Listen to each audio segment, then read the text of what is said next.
सबसे जैसे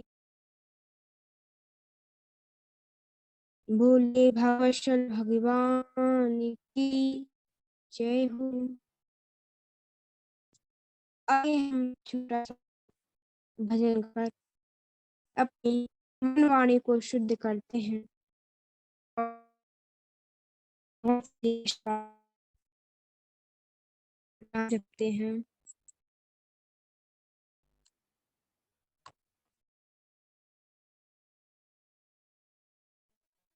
राधे राधे जपा करो, कृष्ण नाम रस पिया करो।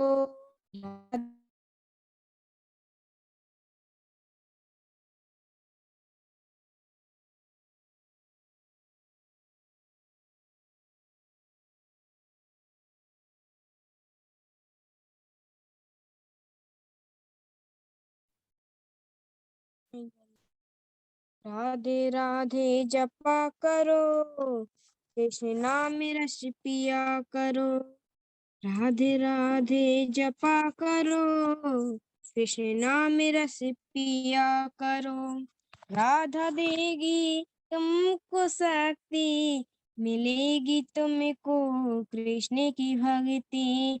राधा देगी तुमको शक्ति, मिलेगी तुमको कृष्ण की भक्ति। राधे कृपा दृष्टि बरसाया करो, राधे राधे जपा करो। राधे राधे जपा करो, कृष्ण नाम रस पिया करो। राधे राधे जपा करो, राम नाम रस पिया करो। राधा रानी है महारानी, महिमा उनकी सब जग जानी। राधा है रानी है महारानी, महिमा उनकी सब जग जानी। राधे चरणों में प्रीति किया करो।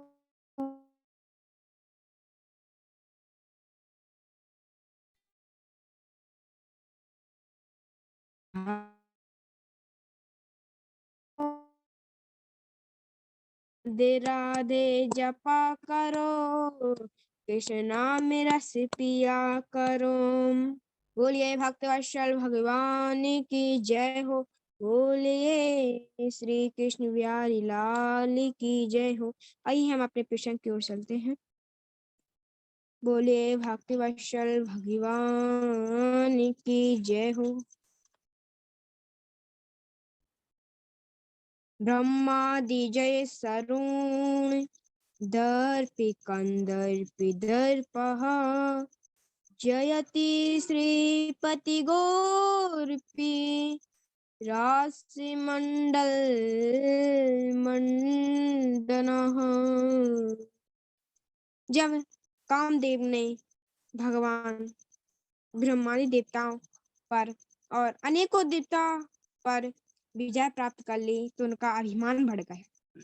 उन्हें अहंकार हो गया कि मैं शक्तिशाली हूँ, मैंने ब्रह्मा देवता पर विजय प्राप्त कर ली है। तो भगवान श्री कृष्ण ने उन्हीं के उस अभिमान के मान मर्दन के लिए भगवान श्री कृष्ण ने रासलीला का संकल्प किया है।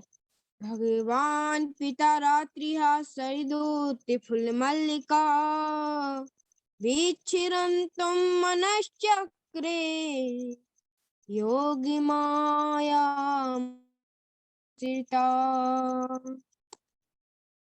शरद पूर्णिमा की रात्रि थी, जब पूर्व दिशा से पूर्ण चंद्र का उदय हुआ है और बेला आदि पुष्पों की, चमेली बेला आदि पुष्पों की सुगंध जब सारे वन में फैल गई तो उस वन की इतनी शोभा बढ़ गई। उस चंद्रमा की चांदनी सी चमक रही चांदनी सी लड़त को देखकर वह चंद्रमा और वन की शोभा बहुत बढ़ गई।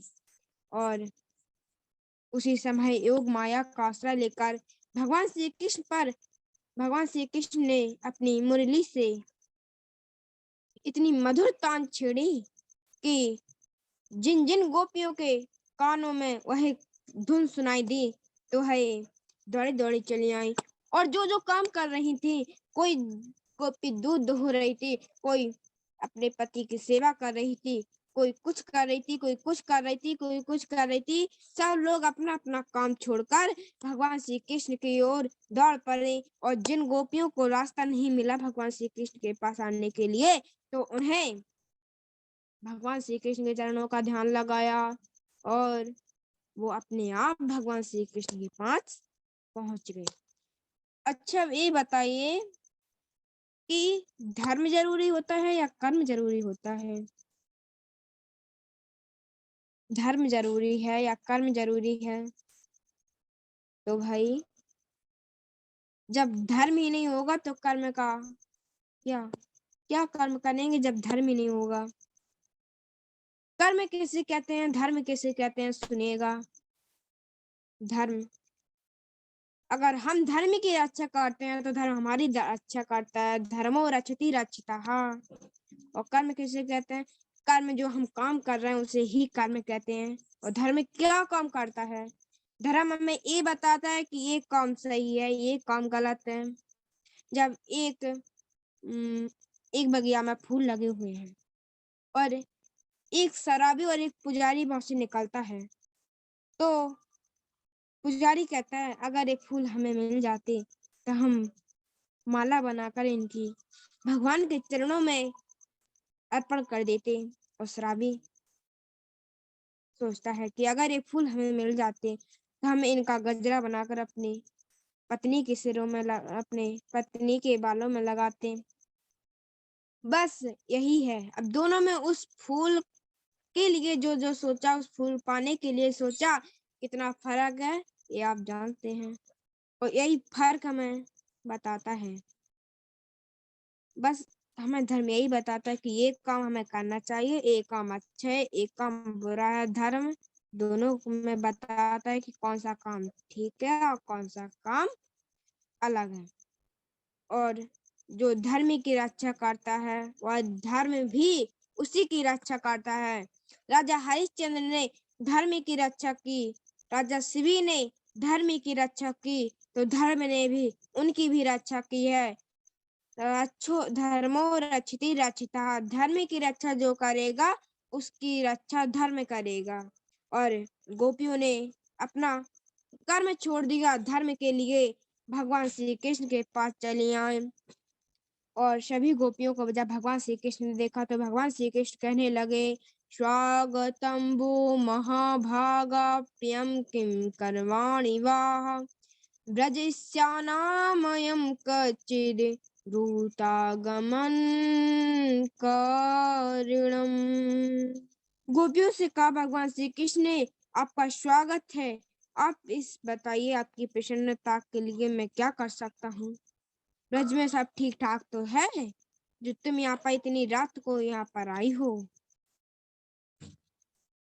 आप इतनी रात को यहाँ पर क्यों आई हैं? आपके घर वाले परेशान हो रहे होंगे, आपके भाई, पति, बहन, माताजी, पिताजी आपको ढूंढ रहे होंगे। और अगर आप इस वन की शोभा देखने आई हैं तो आपने यहाँ देख लिया है। अब आप जाइए, अपने घर जाइए और अपने पतियों की निष्कपट भाव से सेवा करिए। भर्तुहा शुश्रूषणं स्त्रीणां परो धर्मो हय मायया तद्बन्धूनां च कल्याणा विरजानां चानुपोषणं दुशीलो दुर्भगो वृद्धो जड़ोरोग्यधनोऽपि वा पतिः स्त्रीभिर्न भातृव्योलो के की। अपने पति की निष्कपट भाव से सेवा करना, उनके बंधु बांधवों को खुश रखना, अपनी पुत्र का पालन पोषण करना स्त्री का परम धर्म है। जब भगवान ने इस प्रकार कहा और कहा कि जाइए अपने घर पर जाइए, अपने पति की निष्कपट भाव से सेवा करिए, तो तुम्हारा पति कैसा भी हो अपने पति की निष्कपट भाव से सेवा करिए। भले वह बुरा स्वभाव का हो, वृद्ध हो, रोगी हो, निर्धनी हो, कैसा भी हो, आप अपने पतियों की निष्कपट भाव से सेवा करिए। और भगवान श्री कृष्ण कहते हैं, गोपियों, हम तुम्हें एक दृष्टांत सुनाते हैं, सुनिएगा। भगवान श्री कृष्ण कहते हैं कि एक पत्नी अपने पति की सेवा कर रही थी। एक पतिव्रता नारी अपने पति की सेवा कर रही थी, और वह पति की सेवा इतने भाव से कर रही थी कि उसे कुछ ध्यान ही नहीं था। उसका बालक खेलता खेलता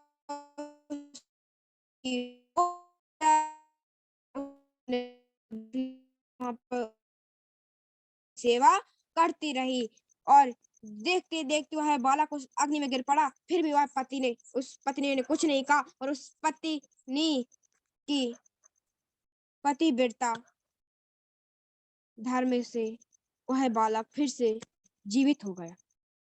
तो गोपियां कहती हैं, भगवान श्री कृष्ण, हम भी तुम्हें एक दृष्टांत सुनाते हैं, सुनिएगा। तो भगवान श्री कृष्ण कहते हैं, हाँ सुनाओ। तो गोपियां कहती हैं कि पत्नी एक पत्नी का पति परदेश चला जाता है, तो वह अपने पति की सेवा करती है। तो अब सेवा कैसे करे? तो गोपियां कहती हैं कि वह अपने पति की फोटो लेकर उसकी सेवा कर रही थी। इतने में उसका पति द्वार पर कुंडी खटखटाने लगा, और अब गोपियां कहने लगी, अब बताओ उस पत्नी को क्या करना चाहिए, उस स्त्री को क्या करना चाहिए? वह उस जो फोटो की पूजा कर रही थी, उसकी सेवा कर रही थी, वह उससे फोटो को वहीं पर रखकर और दरवाजा खोलने चली जाए, वह अपने असली पति को सेवा करे या उस फोटो को वहीं पर रख दे? बताइएगा। तो भगवान श्री कृष्ण कहते हैं, आप उसका जब असली पति आ गया तो उसे फोटो की क्या जरूरत है, उसे फोटो वहीं पर रख देनी चाहिए, वह गेट खोलने जाना चाहिए था उसे। तो गोपियां कहती हैं कि आप हार गए और हम जीत गए। तो गोपियां भी जब कहती हैं, तो भगवान श्री कृष्ण भी यही तो कह रहे हैं कि अपने घर पर जाओ, अपने पति की सेवा करो, उनके बंधु बांधवों को खुश रखो। तो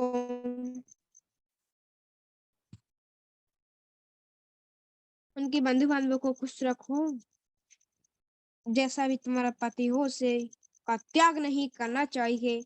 और तुम गोपियां यहाँ मेरे प्रेम के कारण आई हो, तो सुनो।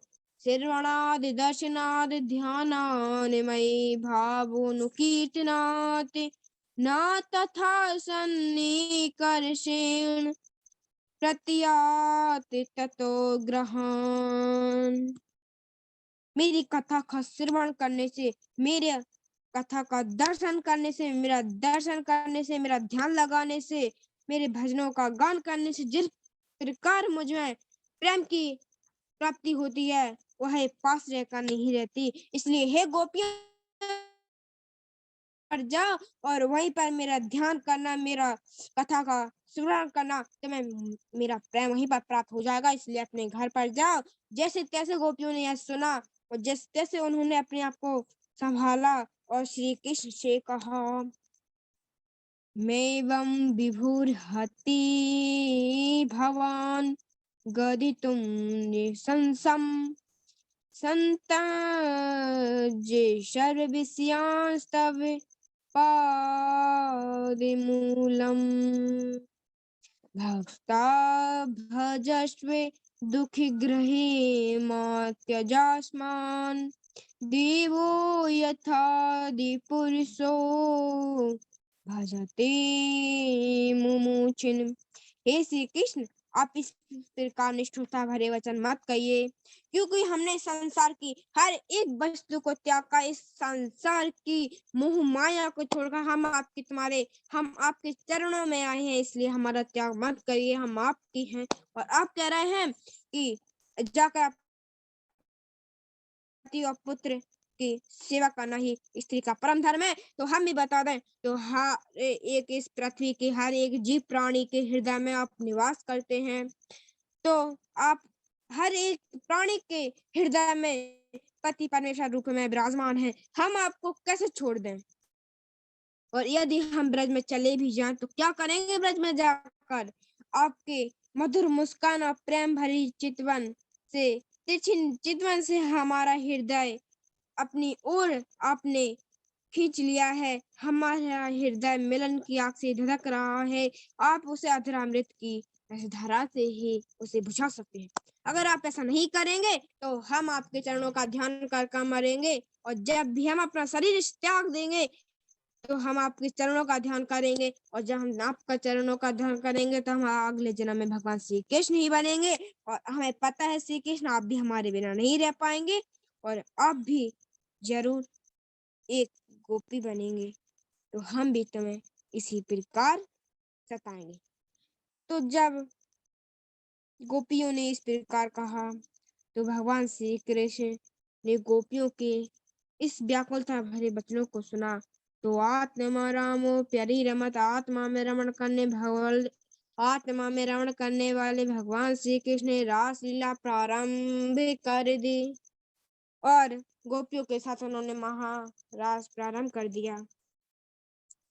तो गोपियों के साथ जैसे ही उन्होंने रासलीला प्रारंभ कर दी तो उन्होंने गोपियों के अभिमान हो गया कि हम इस संसार की सर्वश्रेष्ठ स्त्रियां हैं जो भगवान श्री कृष्ण के साथ रासलीला कर रहे हैं। और तो भगवान श्री कृष्ण उनका अभिमान दूर करने के लिए वहां से अंतर्ध्यान हो जाते हैं, और जब भगवान श्री कृष्ण को गोपियां नहीं देखती तो आए दुखी हो जाते हैं, देखने लगते हैं। बड़े बड़े पेड़ों से पूछती हैं, पाकड़ से पूछती हैं, बड़े बड़े वृक्षों से पूछती हैं कि तुमने नंदलाला को कहीं पर देखा है। और जब उसे कोई जवाब नहीं आता तो गोपी कहते हैं कि अरे ये हमें नहीं बताएंगे, इन्हें अपने बड़प्पन का अधिकार अभिमान है। और जब उन्हें पास में कहीं तुलसी दिखती है तो वह तुलसी से पूछती हैं कि तुमने भगवान श्री कृष्ण को देखा है। तुलसी भी कोई जवाब नहीं देती। तो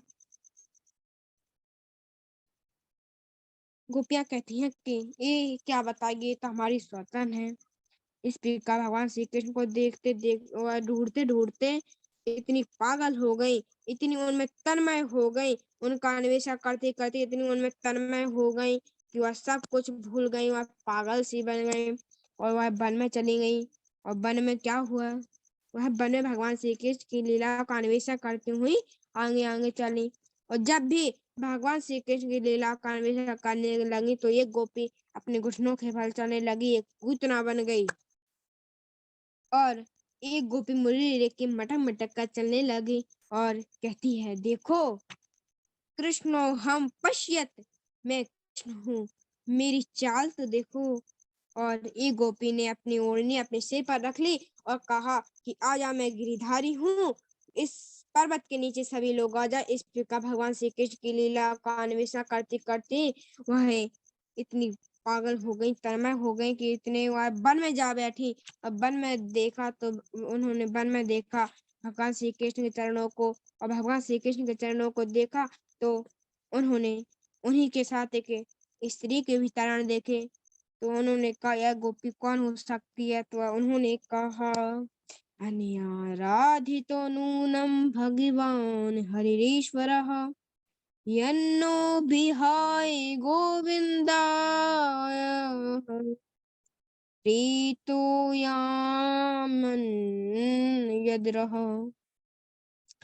निश्चित ही यह भगवान श्री कृष्ण की अधि आराधिका श्री राधा रानी हो सकती हैं, जिनके प्रेम के कारण भगवान श्री कृष्ण ने हमें छोड़ दिया और उनके लिए हमें छोड़कर अंतर्ध्यान होकर यहाँ पर आ गए। तो जब भगवान वो श्री राधा रानी जी जब गोपियों को इस तरह देखती हैं तो उन्हें दया आ जाती है और भगवान से कहती हैं कि भगवान जी, भगवान श्री कृष्ण अब मुझ पर चला नहीं जा रहा। तो भगवान श्री कृष्ण बोले कि आजा, इस पेड़ की डाल पकड़कर मेरे कंधे पर बैठ जाओ। तो जैसे ही राधा रानी ने डाल पकड़ी और भगवान श्री कृष्ण अंतर्ध्यान हो जाते हैं, तो राधा रानी जैसे ही भगवान श्री कृष्ण को नहीं देखती तो वह दुखी हो जाती हैं, रोने लगी। हाँ नाथे रमण प्रेष्ठे क्वासी क्वासी महाभुज दास्यास्ते कृपणाय मे सखे दर्शन निधिम। उनके एक एक शब्द से एक एक दिवाला प्रकट हो गया।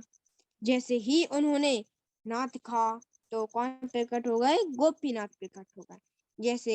जैसे ही उन्होंने रमण कहा तो राधा रमण प्रकट हो गए। जैसे ही उन्होंने पृष्ठ कहा तो राधा वल्लभ प्रकट हो गए।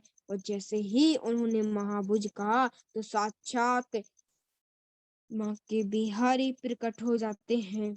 और गोपियां गोपियां राधा रानी से कहते हैं कि भगवान श्री कृष्ण हमें छोड़कर गए, कोई बात नहीं, पर भगवान श्री कृष्ण को आपको छोड़कर नहीं जाना चाहिए था। और गोपियां और राधा रानी भगवान श्री कृष्ण को देखती हैं, इधर उधर देखती हैं, इधर उधर देखती हैं, दूर दूर तक देखती हैं, पर भगवान श्री कृष्ण नहीं दिखाई देते। तो गोपियां कहती हैं कि अगर भगवान श्री कृष्ण को हमसे मिलना ही होगा तो वह हमें यमुना प्लेन में ही मिल जाएंगे। और जब भी अगर हम उन्हें ढूंढेंगे ना तो हमसे वह छिपने के लिए और दूर अंधेरे में उन्हें कहीं कंकड़ या पत्थर या कांटा चुभ जाए तो हमें उसका स्मरण करते ही हमें चक्कर आने लगते हैं। इसलिए भगवान श्री कृष्ण हमें मिलेंगे तो तो हमें यमुना प्लेन में ही मिल जाएंगे। सभी गोपियां यमुना प्लेन में चली जाती हैं और गोपी गीत का पाठ करती हैं। एक गोपी गीत गोपी गीत है और यह गोपी गीत कनक मंजरी छंद से निबद्ध है। कनक का अर्थ होता है धतूरा। जैसे धतूरा खाने से नशा उत्पन्न होता है, उसी प्रकार गोपी गीत का पाठ करने से भगवान श्री कृष्ण में प्रेमोन्माद की प्राप्ति होती है। सभी गोपियां एक साथ गोपी गीत का पाठ करने लगी। जयति तेधिकम जयति तेधिकम जन्मना वृजा श्रियत इंदिरा शश्वदत्र हि दयते दृश्यताम दिशु ताविका त्वयि धृता शवश त्वां विचिन्वते शारदुदासये साधु जाता सरसिजोदर श्रीमुषादिशां सुरतनाथ ते शुल्क दासिका बरद निधन तो नेह किं बधा विष जलाप्याद व्याल राक्षसाद वर्ष मारुताद वैद्युतानलाद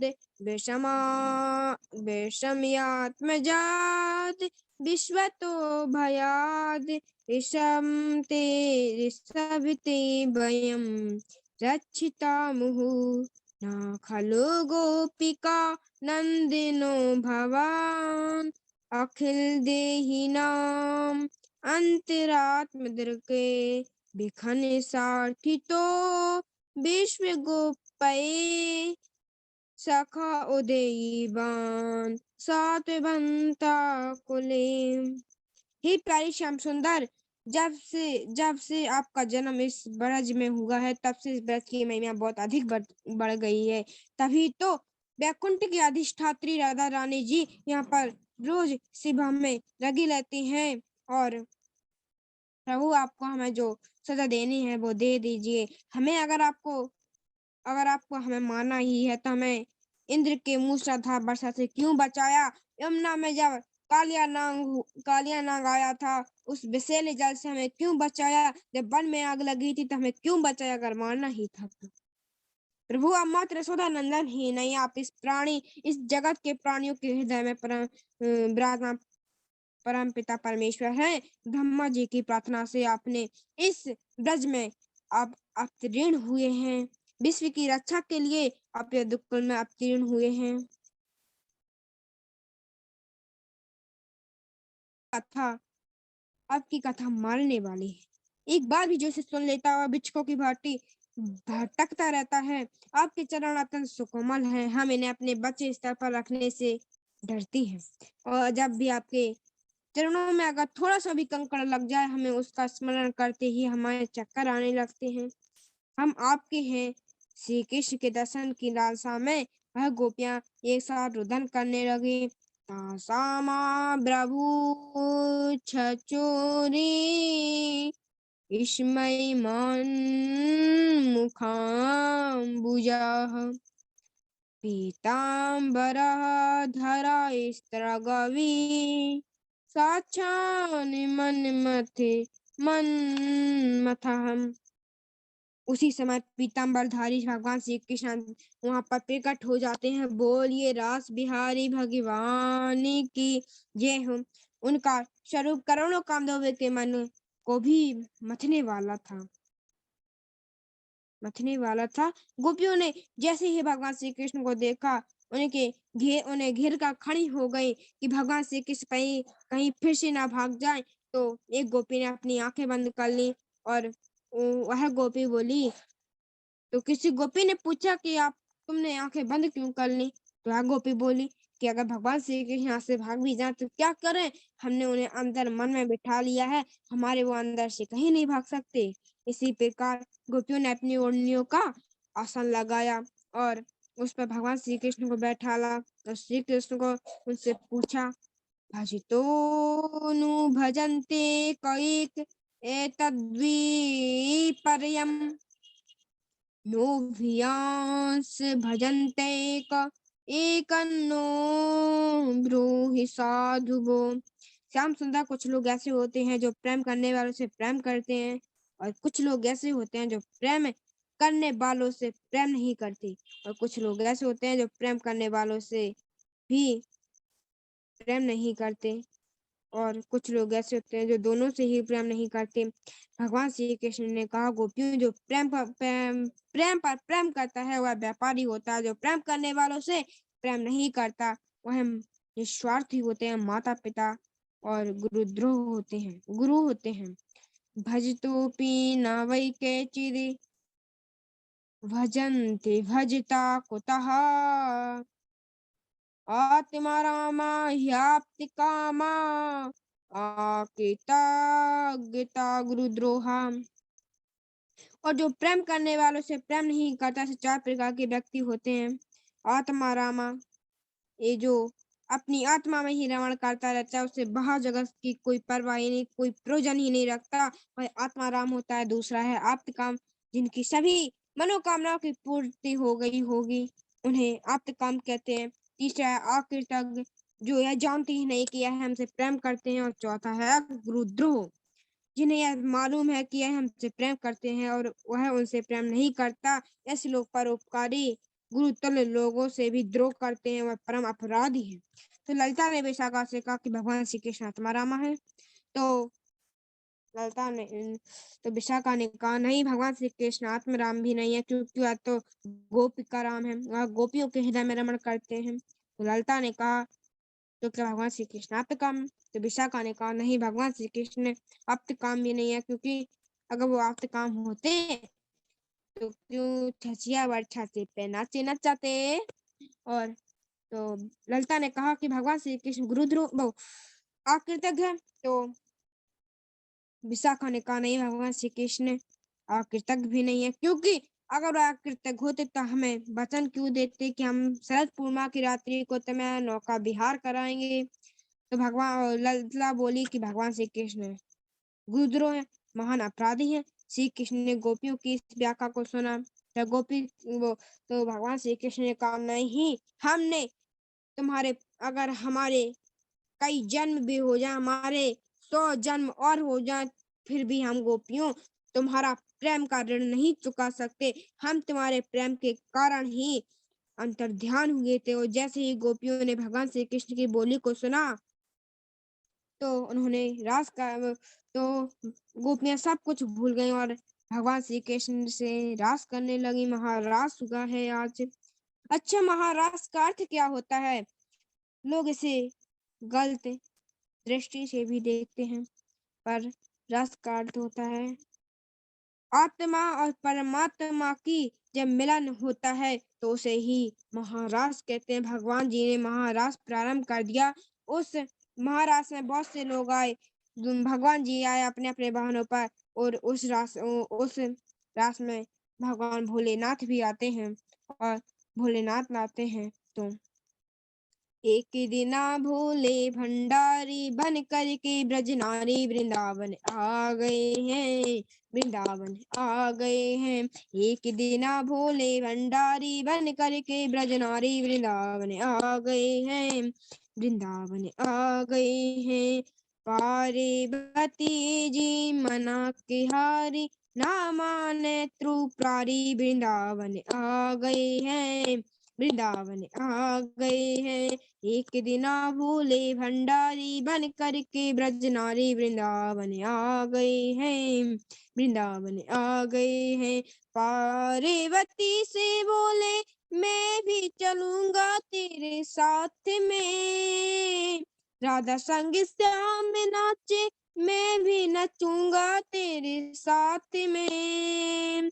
रास रचेगा ब्रज में भारी, हो रास रचेगा ब्रज में भारी, हमें दिखा दो प्यारी वृंदावन आ गए हैं, वृंदावन आ गए हैं। आगे भी भजन है।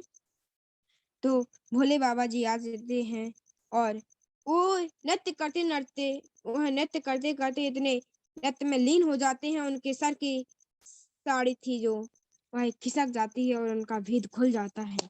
और जैसे ही उनका भेद खुला तो सभी गोपियां एकदम देखती रह गई। और वहीं पर फिर रूप में भगवान शंकर जी वहीं पर विराजमान हो गए। बोलिए गोपेश भगवान की जय हो। और रास 3 प्रकार से हुआ है। रास कैसे हुआ सुनिएगा। राशि रचो है यमुना किनारे वहाँ राशि रचो है, राशि रचो है, राशि रचो है, यमुना किनारे वहाँ राशि रचो है। हो राशि रचो है, यमुना किनारे वहाँ राशि रचो है। कान्हा रे थोड़ा सा प्यार दे, चरणों में मैना की तार दे। कान्हा रे थोड़ा सा प्यार दे, चरणों में मैना की तार दे। ओ गोरी घूंघट उतार दे, ए बेटी बिच झोली में डाल दे। देखो रे कान्हा, देखो रे कान्हा, देखो रे कान्हा, देखो रे कान्हा। और रास रचा है। रास 3 प्रकार से हुआ है। प्रथम क्रम में मध्य में गोपियां और श्री कृष्ण बीच में थे और गोपियां अगल-बगल उनका घेर लगाकर नृत्य कर रही थी। दूसरा क्रम था कि 2 गोपियां और 1 कृष्ण, और गोपियां भी भगवान श्री कृष्ण के पास आने लगी। तो एक गोपी और 1 श्री कृष्ण ने महारास प्रारंभ कर दिया। इतना दिव्य महारास हुआ जैसे रे रमेश शुभ्र सुंदरी भीर यथार्भकः भ्रमः। जैसे बालक अपनी परछाई से खेलता है ना, उसी पे का भगवान श्री कृष्ण ने महारास किया। और राजा परी से पूछते हैं कि सुखदेव जी, भगवान श्री कृष्ण का जन्म तो धर्म की रक्षा के लिए हुआ है, फिर उन्होंने पर स्त्रियों को स्पर्श कैसे कर लिया? तो सुखदेव जी कहते हैं धर्म व्यतिक्रमो दृष्टि ईश्वराणाम च साहसम यसाम च दोषाय बन्नेह सर्वे बुझो। परीक्षित जो तेजस्वी हैं उनमें कोई दोष ही नहीं होता। जैसे भगवान शंकर जी ने विष धारण किया था, अगर कोई सिंपल सा मनुष्य होता, कोई साधारण मनुष्य होता तो वह कब का मर जाता। और जो लोग महादिव्य होते हैं, तेजस्वी होते हैं, उनमें कोई दोष नहीं होता। और जब गोपियां अपने घर को जाती हैं तो उन्हें घर वालों उन पर कोई भी दृष्टि नहीं डालते, दोष दृष्टि नहीं डालते। उन्हें लगता ही नहीं कि हमसे दूर गई थी, उन्हें लगता है कि हमारे पास ही रही थी। विक्रीडितम ते विक्रीडितम ब्रज बधू